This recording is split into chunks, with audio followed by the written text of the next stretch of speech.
welcome back again to my channel. So if you are new here, hi, my name is Annie and welcome to my channel. So if you haven't yet though, please do hit that subscribe button and let's connect. So kumusta na naman po tayong lahat dyan mga friends? Sana po ay okay pa rin po tayo. So today's video is just like a part 2 of the previous video that I have posted. The things that you have to know before moving here to America. But in today's video, it would be specifically here in North Carolina. So I will be sharing with you some things about North Carolina and some things you have to know before moving here to North Carolina.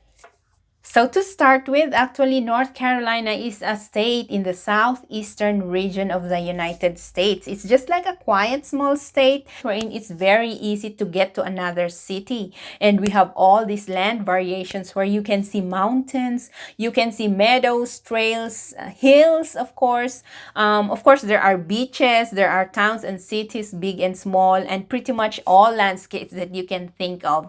And it's very ideal wherein you can just drive 1 or 2 hours and you're in the mountains, and another 1 or 2 hours and you're in the beaches. So it's like you can do so much here in North Carolina actually. And apart from that, the weather is amazing. In the winter, it doesn't really get super cold like New York. Oh my gosh, nakapunta ako ng New York dati, parang November yata. Ay naku, titigas na yung mga kamay ko dahil sa lamig. Pero dito malamig siya, pero carry pa naman, kaya maganda yung weather. Ngayon naman, ngayong buwan na to, mid-March yata nag-start hanggang June, spring naman ngayon. Kaya sa mga pupunta dito, alam nyo na kung ano ang mga damit na dadalhin. Sinabi ko sa previous video ko na huwag kayong masyadong magdala ng napakadaming gamit.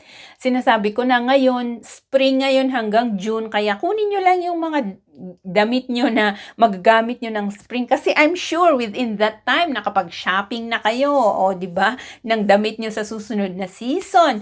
Kaya huwag kayong magdala ng napakadaming damit talaga. Mga 5 o ilang piraso lang. Para at least hindi rin kayo masyadong mabigatan sa inyong dala-dala, di ba? Medyo mainit ngayon, kaya huwag kayong magdala ng mga coats, kasi hindi na ninyo yan magagamit. And I'm sure nga, sabi ko, by June siguro nakapag-shopping na kayo ng mga iba ninyong damit dito. Kaya, yun, tandaan nyo lang po yun. So, however, dito sa North Carolina, specifically naman dito lang sa kung nasaan kami, hindi masyadong nag-i-snow kahit na malamig, kahit winter, hindi masyadong nag-i-snow. Parang mula nung dumating ako, siguro nakadalawang snow lang. Pero sa mga naman, pwede naman kayong mag-travel mga 3 or 4 hours away from here. Merong mga nag-snow ng makapal talaga sa part ng Asheville, Hendersonville, mga ganong part ng North Carolina. Meron namang mga snow doon kapag winter naman. Pero sabi ko nga, spring ngayon, kaya yung flowers bloom lang makikita ninyo. Pero maganda din doon. Sa mountains, doon sa Asheville part, maganda doon. Pwede kayong mamasyal doon. Maganda ang mga views. Pero yung nga sabi ko, hindi masyadong nag-i-snow dito. Hindi katulad sa mga ibang mga states siguro na laging nag-i-snow. Diba pag sinabi mong United America, talagang yung unang iisipin mo, ay, may experience ko ang snow. Pero dito sa North Carolina, madalang. Sabi ko nga baka 2 beses lang yata nag-snow dito mula dumating kami. Kaya, pero pwede naman kayong pumunta. Of course, pwede naman kayong mag-travel para ma-witness ninyo ang snow kung gusto nyo, di ba, pag winter. Okay, so next thing is North Carolina has tons of natural beauty at saka marami kayong pwedeng gawin dito. There are a lot of outdoor activities that you can do here. Lalo nung wala pa yung pandemic na yan, na COVID na yan, my God, ang dami mong pwedeng gawin dito. Every year, may mga season talaga na may mga festivals, pwede kang pumunta sa mga galleries, mga open concerts, mga ganun. Syempre ngayon na pandemic, na wala na lahat ang mga yun, pero eventually sana kapag wala na tong COVID na to, of course, babalik ang mga yun. Maganda talaga. Marami kang pwedeng gawin dito. Lalo sa mga ganitong panahon. As I've said, there are always something to do here in North Carolina. Sabi ko nga, may mga mountains, pwede kayong mag-hiking, may mga trails, pwede kayong mag-biking, ang dami niyong pwedeng gawin. Pumunta sa mga beaches from here, dito sa Fayetteville, just 2 hours drive. May mga beaches na dyan, magagandang beaches, lalo at malapit na ang summer. Ay nako, i-ready nyo na ang inyong mga bathing suit. Magagamit nyo yan. Ang mga dito, ang mga beaches, malapit lang, 2 oras. Kaya napakadaming pwedeng gawin dito. Kahit dito lang, you can walk around downtown, However, the downside is walang masyadong shops. I mean, merong shop, merong mall, na maliit lang pero huwag nyong i-expect, lalo yung mga galing ng Middle East, huwag nyong i-expect na ang mga malls dito ay kagaya ng mga malls dyan sa Middle East. Ay nako, dito, lalo dito sa Fayetteville na maliit lang ang mall nila, tapos isa lang. Pero pwede naman kayong magbiyahe din, 1 hour away or 2, meron na kayong makikitang mas malalaking malls naman. Pero meron naman, pero hindi ganun ka-grandiosa kagaya sa Middle East. Kaya huwag nyong i-expect na makakakita kayo ng ganun kalalaking mga malls. Ay nako, dito maliit lang. Pwede nyong lakarin ng 10 minuto. Exaggerated. Okay, so punta naman tayo sa mga tao. Siyempre, iisipin mo din ang North Carolina kaya mababait ang mga tao. Pero luckily, North Carolina people has actually a reputation of being nice and polite. So you can expect that if you will be moving here to North Carolina. Mababait naman, generally mababait ang mga tao dito. For example lang, even those perfect strangers, magha-hi, hello sila sa inyo. O kaya, pagpupunta kayo sa mga establishments o sa mga malls, pagbubuksan pa kayo niyan ng mga pintuan kapag nauna silang pumasok. O diba? Hindi kagaya sa iba na, ay nako, baliwala. Matamaan pa yung mukha mo ng pintuan, wala silang pakialam, di ba? Pero dito sa North Carolina, mababait naman ang mga tao. Just expect that you can see those things around here in North Carolina. Another thing you can expect to see here in North Carolina is the diverse population wherein parang it's just like a really melting pot of cultures na makakakita ka ng iba't ibang lahi. Kagaya din sa Middle East, di ba? Lagi akong nagmi-Middle East, lagi akong nagbabanggit ng Middle East kasi galing kasi ako doon, kaya alam ko. Parang ganito din yan sa North Carolina, makakakita ka ng tayo mga Pinoy, mga taga rito na itim, puti, mga Indian, may mga Pakistan, may mga French, may mga Spanish, of course. Maraming mga iba-ibang lahi talaga ng mga tao dito. But people here in North Carolina are generally nice and welcoming talaga. Hindi mga salbahe karamihan ang mga tao dito. Pero syempre, lahat naman, kahit saan naman may mga masasama talaga. Pero generally, mababait naman ang mga tao dito. Punta naman tayo sa mga apartment. Alam nyo ba na North Carolina is one of the state na may mas murang mga apartments, hindi kagaya sa ibang state na mahal, di ba? Dito kasi medyo mababa lang ang standard of living, pero quality naman. Kaya ang mga apartments dito hindi naman kamahalan, pero ngayon mga tumataas na din ang mga presyo. Pero kung i-compare mo nga sa ibang state, mas mura pa rin naman dito. Kagaya na lang ng halimbawa siguro ang standard na single bedroom dito is worth 700 or 800. Alam nyo ba na nung pumunta kami ng California, nagtanong lang kami, sabi nila ang isang room lang ha, isang room is almost $1,500 to $2,000. Room lang yun ha.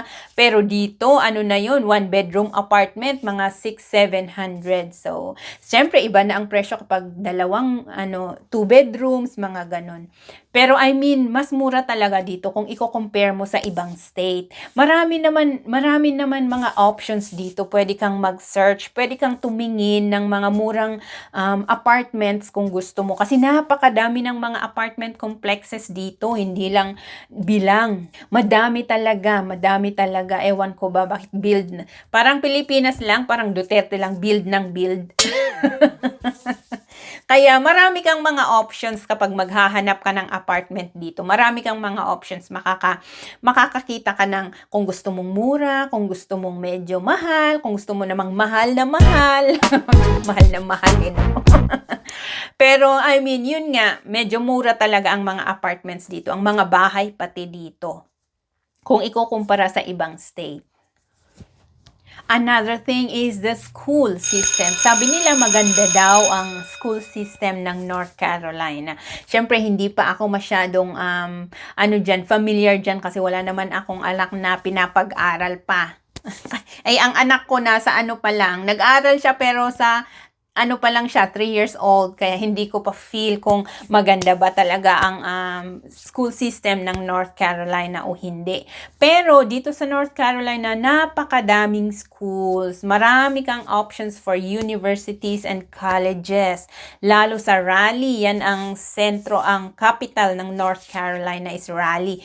Lalo doon, marami talagang malalaking mga colleges and universities. So, for those of you who has children na pupunta dito na malalaki na, magka-college na, o kaya baka gusto nyong pag-aralin sila sa mga malalaking eskwelahan, ayan, malapit lang, mga from here to Raleigh is 1.5 hours. Kapag mabilis kang magpatakbo nga, 1 oras lang. Kaya walang magiging problema sa pag-aaral ng mga anak ninyo. So, punta naman tayo sa kalsada. Kumusta naman ang traffic sa North Carolina? Ay nako, sinasabi ko na sa inyo, based on my experience, North Carolina is one of the best. O, diba? I mean, wala ka talagang makikitang traffic dito kapag ikukumpara mo sa ibang state. As I've said nga, nung pumunta kami ng New York, oh my God, you cannot even, roam around one city because of the traffic. Dito sa North Carolina, kahit ilang oras lang, you can go around so many cities just in one day. I mean, compare mo lang ha.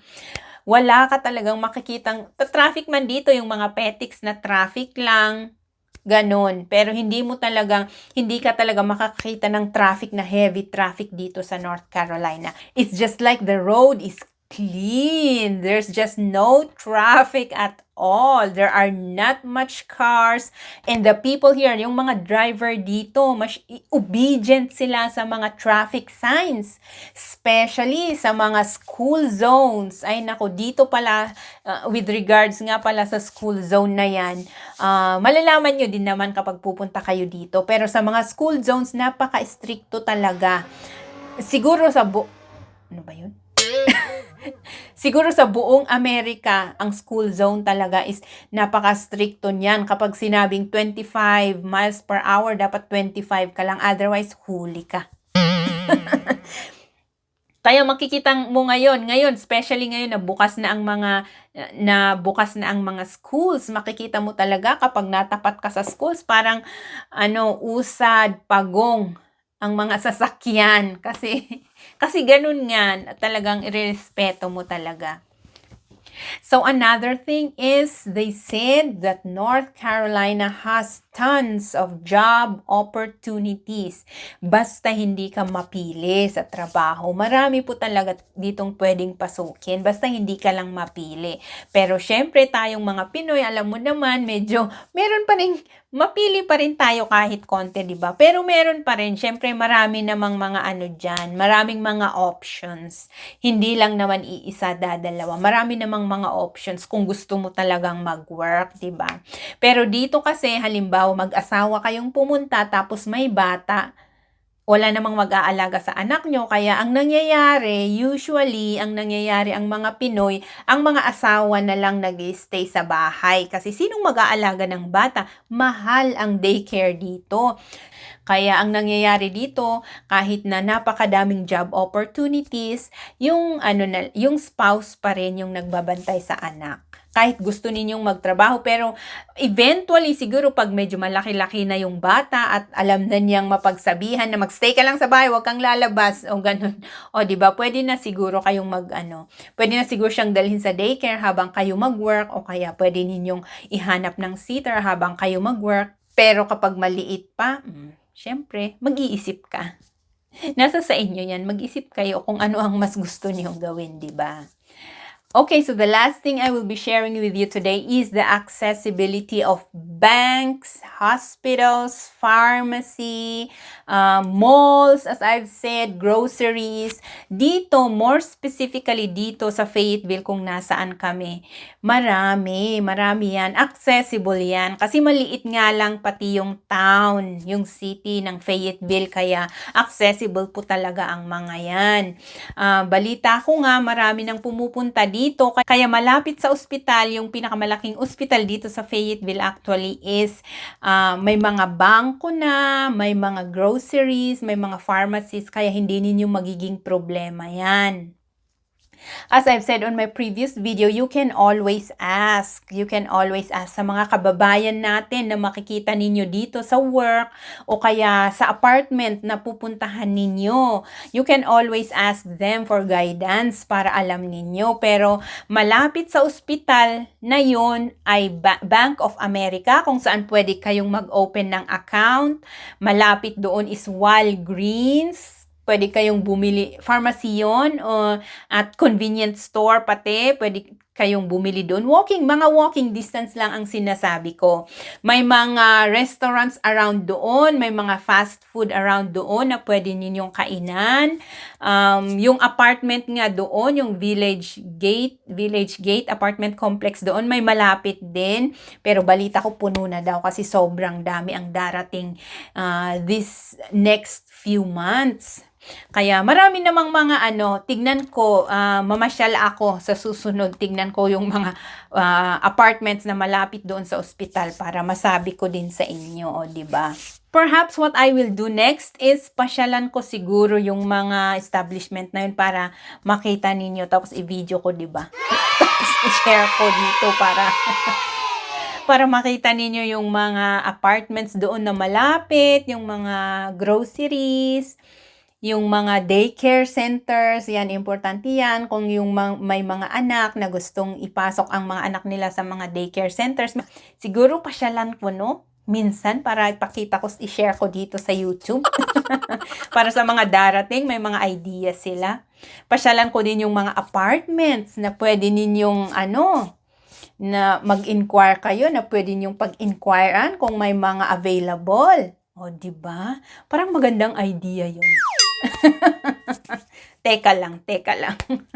Okay, so that's it for my video for today, and I hope this video really did help you have some idea on what you should expect or you should know before moving here to North Carolina. And if you did, please hit that like and share button, and of course, again, to those of you who haven't yet, please hit the subscribe button and let's connect.